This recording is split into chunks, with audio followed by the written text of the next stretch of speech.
April 16th, 1945. The Führerbunker, Berlin. The sound came first. Not the whistle of falling bombs. Berliners had grown accustomed to that for years. This was different. This was the sound of the entire earth being systematically obliterated. Artillery. Soviet artillery. So much of it, firing so continuously, that it created a kind of white noise of destruction that vibrated through the reinforced concrete walls 50 feet below the streets of Berlin. Adolf Hitler, 55 years old, emerged from his bedroom into the map room of the bunker. His personal adjutant, Otto Gunch, noticed what everyone had begun to notice in recent months. The Führer moved like an old man. His right arm trembled constantly, the result of neurological damage, or perhaps simply the physical manifestation of his psychological state. His face, which had once radiated the charismatic power that had held Germany spellbound, now looked hollow, exhausted, almost translucent. The briefing began at 6 a.m., as it had every morning for years. But this morning was different. The Eastern Front had been collapsing for months, but now it was not merely collapsing, it had shattered. Soviet forces under Marshal Georgy Zhukov had broken through German defensive lines across a 300-mile front. The Red Army, numbering over 2 million soldiers, was advancing on Berlin with the inevitability of a geological force. The distance from the front lines to Berlin was no longer measured in hundreds of kilometers. It was measured in dozens. The Russians would be at the gates of the capital within days, perhaps within a week. Hitler listened to the briefing with an expression that was difficult to read. Some who were present claimed they saw resignation. Others saw defiance. One adjutant swore he saw complete disconnection from reality, as if the Führer was listening to reports about a war happening on another planet. What nobody in that bunker understood, what couldn't be understood without access to later historical records, was that they were witnessing the final chapter of a civilization. The Third Reich, born from chaos and hatred, built on genocide and war, was collapsing in real time. And Adolf Hitler, the man who had created it, was trapped in an underground fortress watching his entire world crumble. This is the story of those final days. The story of how a man who had conquered most of Europe, who had orchestrated the systematic murder of 6 million Jews, who had transformed an entire continent into a battlefield, ended his days in a concrete bunker, listening to the sounds of his own destruction drawing closer hour by hour. It is a story about the psychology of defeat, about the machinery of megalomania grinding to a halt, about the collision between an individual's vision of invulnerability and the brutal reality of military defeat. It is also a story about something more universal. What happens when the ordinary mechanisms of government and order completely break down? What emerges when civilization collapses? What humans are capable of when they believe the end has come? The Führerbunker was not originally designed as a final fortress. It had been constructed in the 1930s as a secure command center for the German government.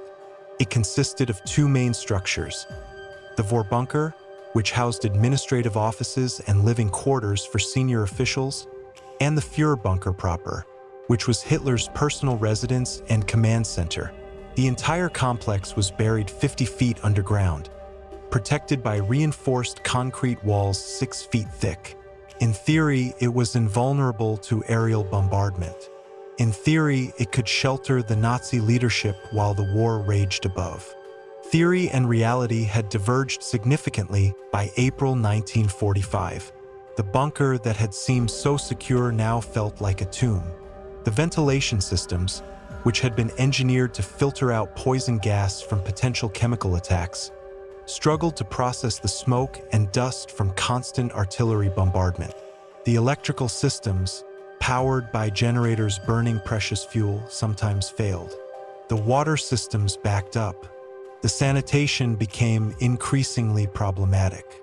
More importantly, The bunker had become a place where the normal rules of military hierarchy were beginning to break down. By mid-April, approximately 200 people were living in the bunker.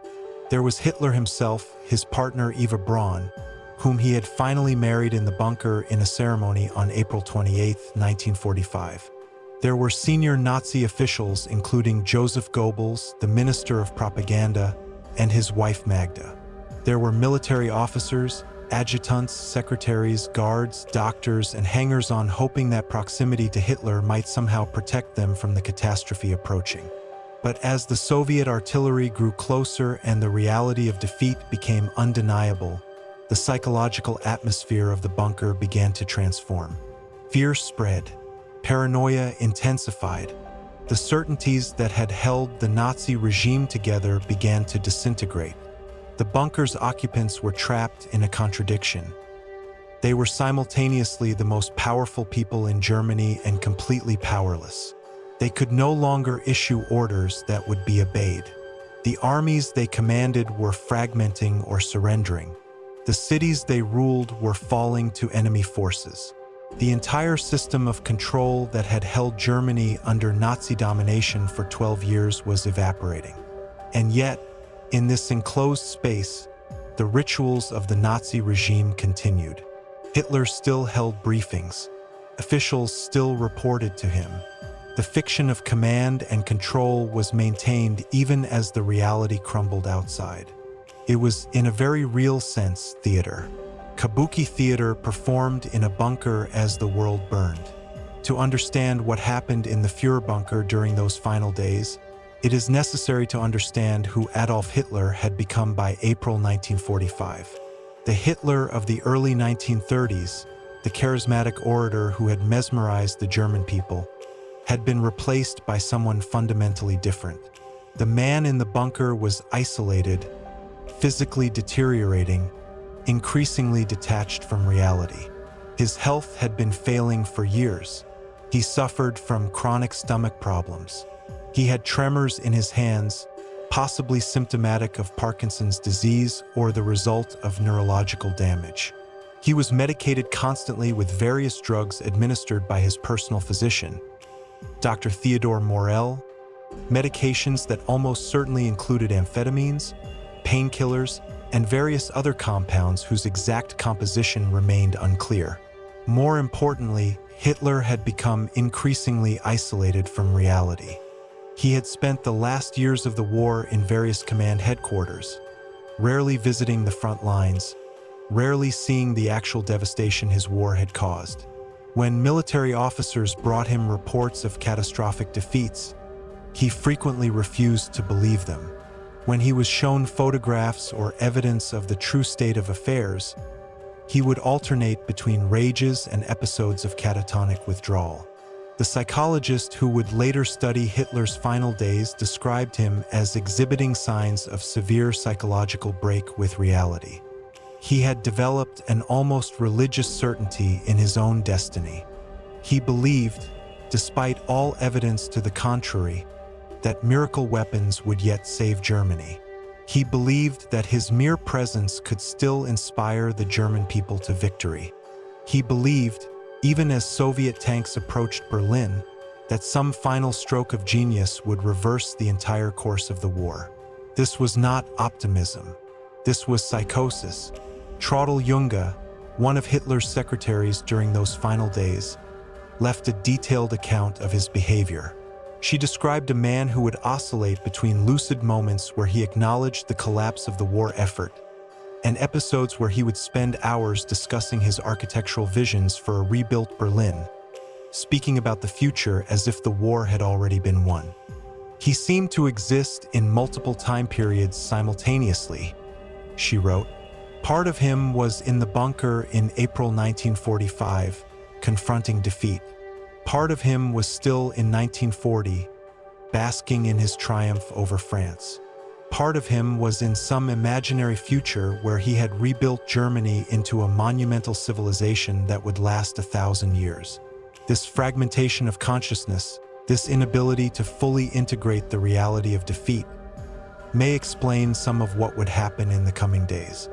By April 20th, 1945, Hitler's 56th birthday, the machinery of the Nazi regime was essentially non-functional. The German military, which had once been the most formidable fighting force in the world, was fragmenting. In the east, the Red Army had surrounded Berlin. In the west, American and British forces had crossed the Rhine and were advancing rapidly through Germany. The Wehrmacht, which had numbered over 6 million men at the height of the war, had been reduced to a fraction of that number. Millions had been killed, wounded, or captured. Millions more had simply deserted, understanding that the war was lost. More remarkably, Hitler's orders were no longer being obeyed. In the final weeks of the war, Hitler issued orders that were simply ignored by German commanders. He ordered counterattacks that were never launched because the units supposedly carrying them out no longer existed. He ordered the destruction of German cities to prevent them from falling into Russian hands, an order that was disregarded by local military commanders who understood that further destruction was pointless. The Nazi Party, which had ruled Germany through a combination of propaganda, terror, and ideological indoctrination, was disintegrating.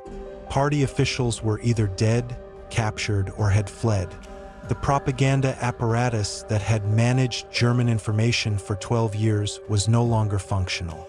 Radio stations were falling silent. Newspapers were ceasing publication. The machinery of information control that had been central to maintaining Nazi power had simply stopped working. Even more telling was what was happening to the concentration camps. Throughout occupied Europe, the SS guards who had staffed the camps, who had participated in the systematic murder of millions, were attempting to destroy evidence and escape. Some concentration camps were being liberated by Allied forces to find thousands of skeletal prisoners still alive, along with evidence of industrial-scale genocide. Other camps were being destroyed by the SS in their retreat, prisoners murdered and evidence burned. The Third Reich, which had boasted of its invulnerability and eternal duration, was dissolving not even in a spectacular collapse, but in a kind of bureaucratic chaos where nobody was in control and the basic functions of government had ceased to exist. And at the center of this collapse, in a bunker 50 feet underground, Adolf Hitler was making increasingly unhinged decisions.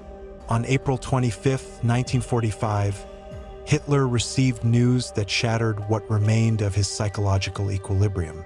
Reichsfuhrer Heinrich Himmler, the head of the SS and one of Hitler's closest collaborators, had been secretly attempting to negotiate with the Allies. More specifically, Himmler had attempted to arrange a separate peace with the Western Allies by offering to surrender German forces without fighting. The news that one of his most trusted associates had committed what Hitler perceived as ultimate betrayal sent the Führer into a rage that those present described as crossing from mere anger into something approaching psychotic fury. "I will have him shot," Hitler screamed. "Treachery, betrayal. I will have him shot within the hour." The orders were not carried out. Himmler was already beyond Hitler's reach, attempting to negotiate through intermediaries, but the psychological impact of the betrayal was devastating to Hitler's remaining grip on reality. Then came another betrayal. Hermann Göring, the commander of the Luftwaffe and another member of Hitler's inner circle since the earliest days of the Nazi Party, sent a message from Bavaria suggesting that since Hitler was essentially trapped in Berlin, Göring should assume leadership of the Nazi government and the German people. Göring was attempting, in other words, to position himself as Hitler's successor. When Hitler received this message, the resulting explosion of rage was even more violent than his reaction to Himmler's betrayal. Göring had been one of his oldest collaborators. Göring had served him faithfully for decades. And now, at the moment of ultimate crisis, even Göring was attempting to distance himself from the sinking ship. Hitler ordered Göring arrested. But Göring was in Bavaria, beyond the bunker's reach. The order was transmitted but not executed. For the first time in 12 years, Hitler's orders were being disregarded not because of incompetence or the breakdown of communications, but because the people receiving the orders no longer believed that he represented power. The Führer was no longer the Führer. He was simply a man in a bunker issuing orders that nobody was obligated to obey. By April 28, 1945, the Red Army was literally at the gates of Berlin. Soviet tanks were fighting in the suburbs of the city. The distinctive sound of tank guns, the deep, booming explosion of high-velocity cannon fire, could be heard even inside the bunker. The building above the bunker was being systematically destroyed by bombardment. Fires were raging throughout Berlin. The population of the city, which had numbered over 3 million, was attempting to survive or escape in the chaos of defeat. The military situation had deteriorated so far that it was no longer even possible to speak of a military situation. There was no front line. There was simply a vast area of Berlin where German and Soviet forces were engaged in house-to-house combat. The Wehrmacht had essentially ceased to exist as an organized military force. What remained were scattered units, SS troops who continued to fight to the death, and various armed formations whose loyalty to anybody was questionable at best. The Red Army, meanwhile, was pressing relentlessly toward the center of Berlin, where Hitler's bunker was located. The Russians knew approximately where the bunker was. They were systematically destroying the area, crushing any remaining German resistance, pushing ever closer to their primary objective: the destruction of Hitler and the Nazi government. Inside the bunker, the psychological atmosphere had become increasingly unreal. Time seemed to have become distorted. Days and nights were no longer meaningfully distinguished. The only reference to the passage of time was the briefing at 6 a.m., where military officers would report on the shrinking perimeter of German-held territory in Berlin. Each briefing was essentially a report of further collapse. Food was becoming scarce. The staff of the bunker was attempting to feed over 200 people on supplies that were designed for perhaps 50. Meals became increasingly perfunctory. Some of the women in the bunker reported that they had not eaten for days. More disturbing than the physical deprivation was the psychological atmosphere. As the Soviet noose tightened, some of the occupants of the bunker began to develop what could only be described as a kind of fatalistic euphoria. The tension of the preceding years, the constant tension of waging war, of making decisions that affected millions of lives, of maintaining the facade of infallibility, began to give way to something approaching resignation. Some of those present reported that certain members of the bunker staff engaged in activities that seemed almost obscenely detached from reality. There were reports of dancing in the corridors, reports of officers telling jokes, reports of people drinking heavily, laughing with a kind of manic intensity that suggested psychological breaking points being reached and passed. The historian who studied the bunker diaries described the atmosphere as increasingly surreal. It was as if the occupants of the bunker had collectively decided that since the external world was already catastrophic, the only sane response was to retreat further into unreality. On April 28, 1945, in a civil ceremony performed in the bunker, Adolf Hitler married Eva Braun. Eva Braun had been Hitler's partner for over a decade. She had lived in isolation from the German public, hidden away in Hitler's residences, her relationship with the Führer known to only a small circle of insiders. During the long years of the war, she had remained essentially invisible to the German people, who were told that Hitler was married to Germany and had no personal life. Now, with the end approaching, Hitler had decided to acknowledge the relationship by marrying her. The ceremony was brief. An official performed the civil marriage in Hitler's quarters. Afterward, there was a small reception where champagne was served and Hitler seemed, according to witnesses, to experience a moment of almost normal human emotion. He even made what those present described as jokes, attempted to create an atmosphere of celebration. It was, in retrospect, an extraordinarily poignant moment. Two people coming together in marriage not to begin a life together, but essentially to prepare for death together. Eva Braun had been aware for some time that the war was lost. She had accepted that Hitler would not survive the fall of Berlin. She had requested, and Hitler had granted, her wish to die with him rather than face whatever fate would befall the wives and partners of Nazi leaders.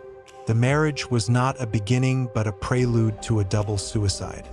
That night, after the reception, Hitler summoned his secretaries and dictated what would be his final political testament.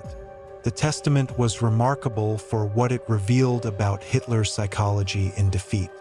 Despite overwhelming military defeat, despite the knowledge that his regime had been responsible for the murder of millions, Hitler's final testament continued to justify the Nazi regime's actions. He blamed the Jews for the war. He claimed that he had nothing to do with the death camps, that the horrors that were being discovered in liberated concentration camps were either exaggerations or the result of actions taken without his knowledge. He expressed no remorse. He expressed no sense that anything done under his regime had been wrong.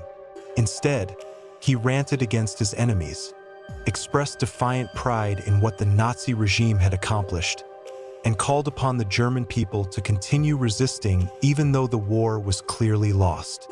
The testament was written by a man who had been utterly consumed by the ideology that had sustained the Nazi regime. It was a document written in an alternate reality, where the war was not actually being lost, where the Nazi regime represented the salvation of the German people, where the destruction of the Third Reich was a temporary setback rather than the inevitable consequence of the regime's own choices. As April turned to May, the final hours approached. Soviet forces were now fighting in the streets immediately surrounding the bunker. The sound of gunfire had become continuous. The building above the bunker was collapsing from bombardment. The corridors of the bunker shook constantly from explosions nearby. The ventilation systems, struggling to process the smoke and dust, were failing. The military situation had reached such extremity that some of those present in the bunker began suggesting to Hitler that he attempt to escape. There were still German forces holding a small corridor to the south of Berlin.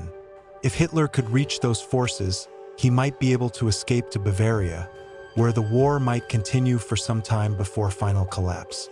Hitler refused. The reasons for his refusal remain historically ambiguous. Some accounts suggest he was too physically weak to attempt escape. Others suggest he had decided that dying in Berlin was preferable to remaining alive to witness the fall of the Third Reich. Still others suggest that by this point, Hitler had lost the capacity to make rational decisions and was simply existing in a kind of catatonic state, responding to events around him without truly understanding them.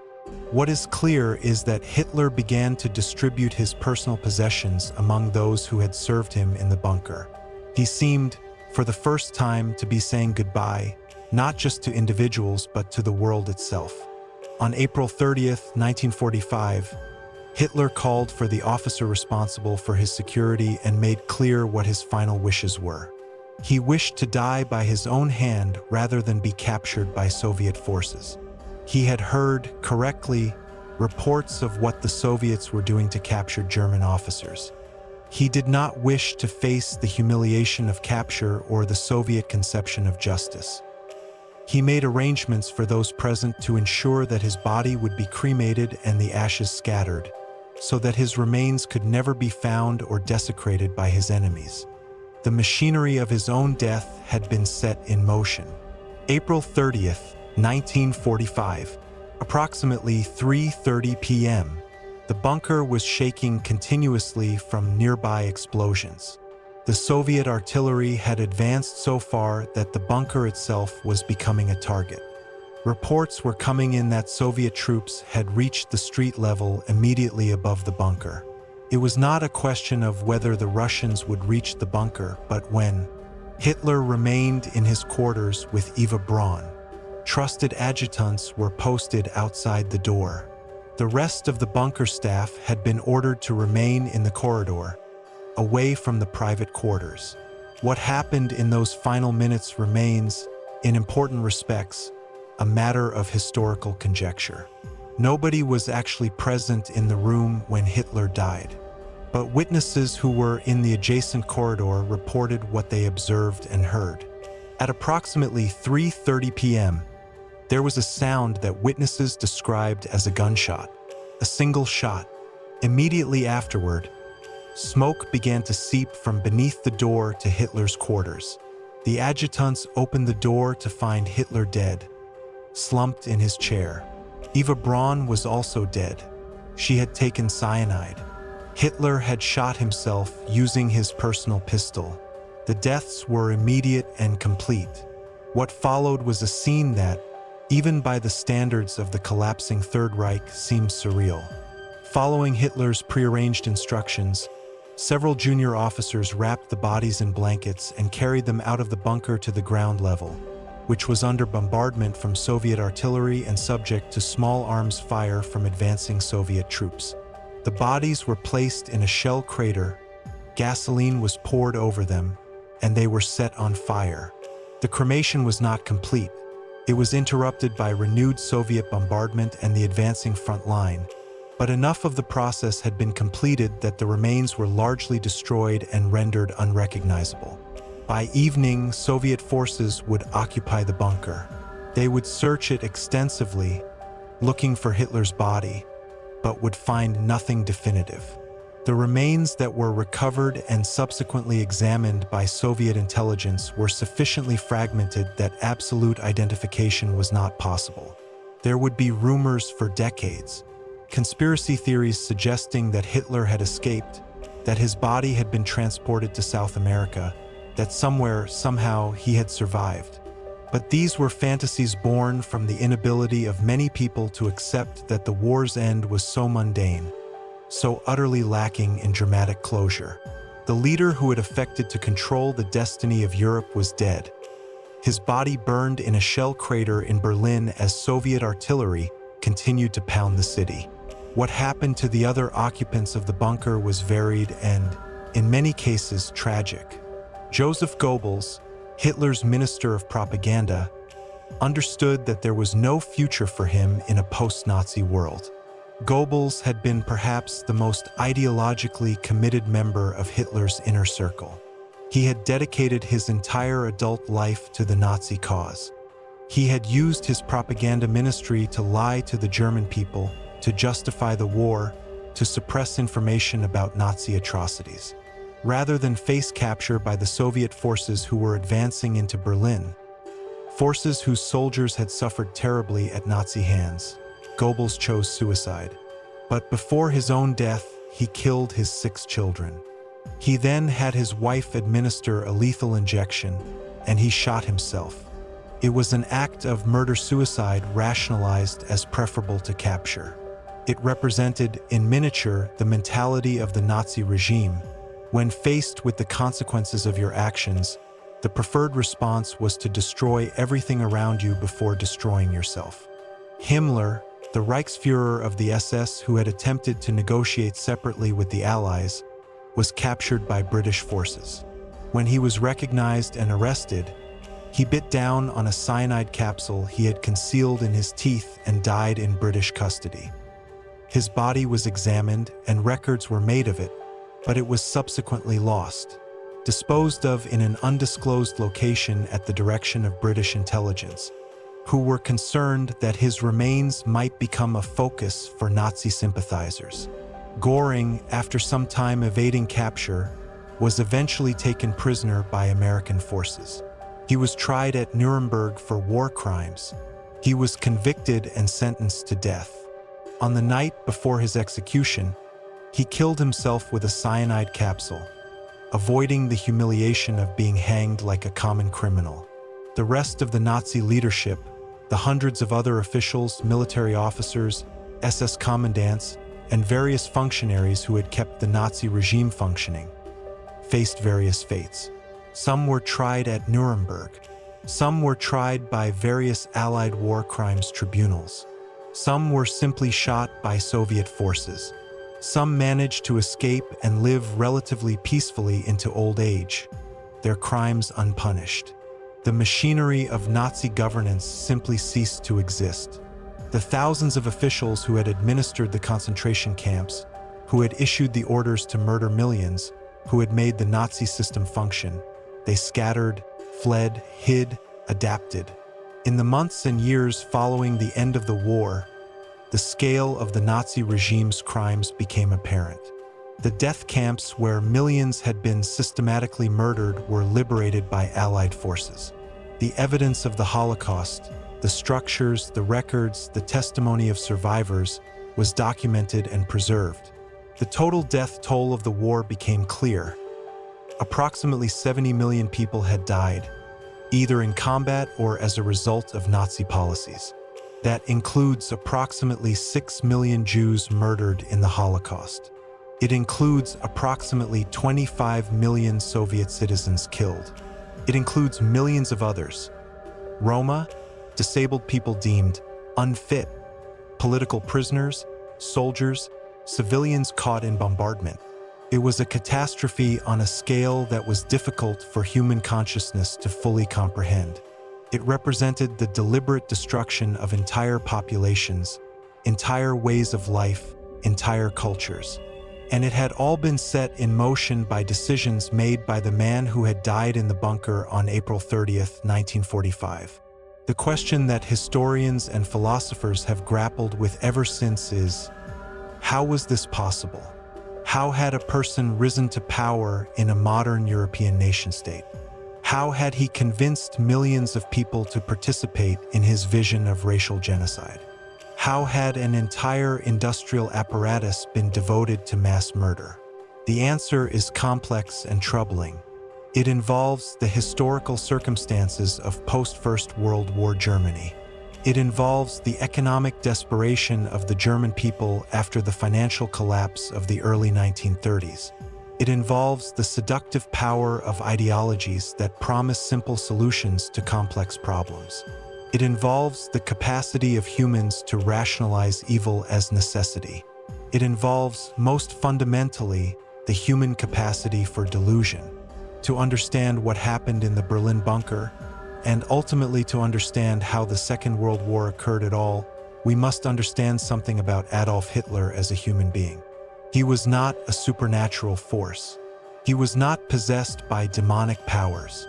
He was a human being, but a human being whose psychology had become profoundly warped by a combination of ideology, isolation, power, and personal pathology. Hitler's early years had been marked by repeated failures and humiliations. He had been rejected from art school. He had lived in poverty in Vienna. He had been a failure as an artist. He had no formal education beyond primary school. He existed on the margins of society. The First World War had transformed him. Combat had given his life meaning. Military service had provided him with identity and purpose. When the war ended in German defeat, he experienced it as a personal betrayal. He developed what historians call stab-in-the-back ideology, the belief that Germany had not been defeated in combat but had been betrayed by politicians at home. This provided him with a simple explanation for a complex historical event. It provided him with enemies to blame.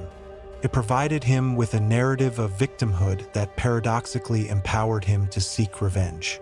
He discovered in the early 1920s that he possessed a remarkable talent for oratory. He could move crowds. He could make people feel that they were part of something grand and meaningful. He could translate the anxieties and resentments of the German people into an ideology, Nazism, that promised to restore German greatness. As he accumulated power, his isolation increased. As the Führer, he was surrounded by sycophants and functionaries who would not challenge him, who were dependent on him for their positions and their lives. His access to unfiltered information about the actual state of affairs decreased. He was increasingly insulated from reality. More importantly, his sense of his own importance and his own destiny became increasingly detached from reality. He began to believe, quite literally, that he was a man of destiny, that history was moving to fulfill his vision. that ordinary rules did not apply to him because he was operating on a historical plane above normal human concerns. This is the condition that psychologists and historians call malignant narcissism. It is characterized by an inability to acknowledge mistakes or failures, an extraordinary sense of entitlement, a willingness to exploit others, and a capacity to make decisions that cause immense harm while experiencing none of the empathy or conscience that would normally constrain human behavior. By the time Hitler was in the Berlin bunker, the condition had advanced to the point where reality had become almost completely divorced from his perception. He could look at maps showing German territory shrinking to nothing, and he could still convince himself that miracle weapons would save the day. He could receive reports of catastrophic military defeats, and he could still believe that victory was imminent. He could hear the sound of Soviet artillery destroying Berlin, and he could still discuss grand architectural plans for how the city would be rebuilt after the Nazi victory. This was not strategic thinking. This was not military judgment. This was a human consciousness that had become fundamentally detached from objective reality. The Berlin bunker is, in retrospect, a perfect metaphor for the Nazi regime itself. It had been conceived as a fortress, a place of safety and power from which the leader could command the nation. Instead, it became a tomb. It was buried beneath the ground, hidden away from the daylight and from normal human interaction. It was filled with people who were simultaneously powerful and utterly helpless. The bunker was designed to be invulnerable, yet it was fundamentally vulnerable. Its strength was its weakness. By isolating the leadership from external reality, it prevented them from responding effectively to changing circumstances. The bunker was a place where the rituals of power continued even as the power itself had evaporated. Orders were issued and disregarded. Commands were given and ignored. The machinery of authority continued to operate, but it was machinery that no longer controlled anything. Most importantly, the bunker was a place where the Nazi regime's essential nature was revealed. Stripped of all propaganda, all pretense, all the mechanisms of control that had kept the German people docile, what emerged was the raw reality. A regime based entirely on fear, violence, and lies. A regime that had no capacity to change, to adapt, to accept failure. A regime that could only double down on its ideology and its willingness to destroy everything, including itself, rather than abandon the fantasy of racial supremacy and total victory. The occupants of the bunker, the SS officers, the functionaries, the various hangers-on hoping that proximity to power might save them, all embodied the moral bankruptcy of Nazism. They had spent years or decades administering a regime of genocide, and when the moment of reckoning came, they responded not with acceptance of responsibility or desire for expiation, but with suicide and denial. The story of Hitler and the Berlin bunker offers several lessons that remain relevant to understanding not just the Second World War, but the broader patterns of human history. First, it demonstrates the danger of concentrated power combined with ideological certainty. Hitler's power was nearly absolute, and it was combined with an ideology so rigid that he could not incorporate information that contradicted it. This combination led to decisions of extraordinary destructiveness. Second, it demonstrates how isolation from reality is dangerous in a leader. The bunker's very structure, designed to protect Hitler from physical attack, also protected him from any reality check on his increasingly delusional worldview. He was surrounded by people who were dependent on him and therefore unwilling to tell him the truth. Third, it demonstrates how charisma and the power of propaganda can give dangerous ideas purchase among populations. The German people, many of whom were intelligent, educated, and cultured, embraced Nazism not because they were inherently evil, but because they were offered a compelling narrative that explained their circumstances and promised to restore their national greatness. Propaganda works. Fourth, it demonstrates the ease with which ordinary humans can participate in extraordinary evil. The Holocaust was not carried out by demons. It was carried out by ordinary humans who followed orders, who rationalized their actions, who convinced themselves that they were doing what was necessary. Finally, it demonstrates that defeat and collapse come for those who embrace violence as their primary tool of governance. The Nazi regime rose to power through violence and maintained its control through violence. When it was confronted by an enemy that was more powerful and willing to use violence on an even greater scale, it had no resources of diplomacy, compromise, or reasoned negotiation to fall back on. It could only offer more violence, and when that proved insufficient, it could only choose destruction and suicide. One of the most striking aspects of the end of the Nazi regime is how physically insignificant it was. The bunker where Hitler died was not dramatically destroyed. It was simply occupied by Soviet forces. The body of the man who had ruled a continent was cremated in an improvised funeral pyre. The vast Third Reich, the thousand-year empire that was supposed to reshape civilization and produce a new species of humans, simply ceased to exist. There was no final dramatic confrontation. There was no heroic last stand. There was a man in an underground shelter who, confronted with the reality of defeat, chose to kill himself and his wife rather than face an uncertain future. The power that Hitler had accumulated, which had seemed absolute just years before, evaporated in the moment of military defeat. The millions who had cheered him, who had marched in Nazi rallies, who had fought and died for his regime, they simply went on with their lives, adapting to new circumstances, accepting new authorities. The German people, who Hitler believed would fight to the last man and woman for the Nazi cause, did no such thing. When defeat became inevitable, they surrendered, they fled, they adapted. They attempted to move on from the Nazi past as quickly and as completely as possible. This should not be surprising, but it is instructive. Power is ultimately an illusion. It exists only in the minds of those who grant it and those who exercise it. When that consensus breaks down, when people stop believing in the legitimacy of authority, the authority evaporates. This was Hitler's greatest miscalculation. He believed that power was an intrinsic property of the leader, that his will alone could shape reality, that the German people would support him indefinitely because they had invested themselves in his ideology.